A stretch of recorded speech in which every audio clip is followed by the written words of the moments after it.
Concentrons-nous maintenant sur les outils visuels que vous voudrez peut-être utiliser. Je dois cependant vous avouer que je ne suis pas un grand utilisateur d'aides visuelles. Je n'ai jamais vu, pour ne pas nommer une marque de commerce connue, des images ou graphiques générés sur un écran par un ordinateur bien fonctionné. Souvent, l'opérateur en connaît mal l'opération, quelqu'un se porte à son secours et éventuellement, l'orateur doit faire sa présentation sans le matériel que devait lui produire l'ordinateur. Pensez-y sérieusement avant de décider d'utiliser du matériel généré par un ordinateur. Assurez-vous de bien connaître l'opération du système. Rappelez-vous, le matériel que vous apportez doit être à votre service et non le contraire. Vous êtes le message, vous êtes l'élément le plus important que vous présentez à la convention ou à la conférence. Les aides visuelles devraient uniquement servir à illustrer un point difficile d'expliquer clairement dans votre présentation orale.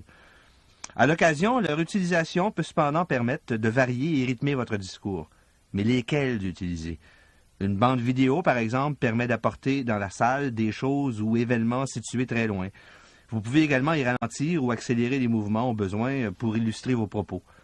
Des feuilles amovibles sont interactives.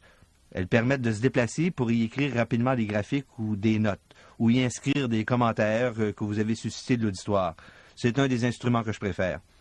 Les diapositives, de leur côté, peuvent être arrêtées, permettant de s'attarder davantage sur une image, ou bien retourner facilement en arrière afin de répondre à une question.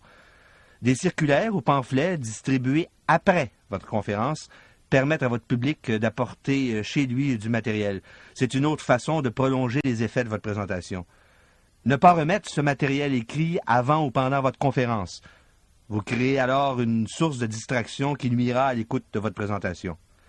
Donc, en résumé, des aides visuelles, oui, si elles appuient ou renforcent un point de votre présentation quand c'est vraiment nécessaire.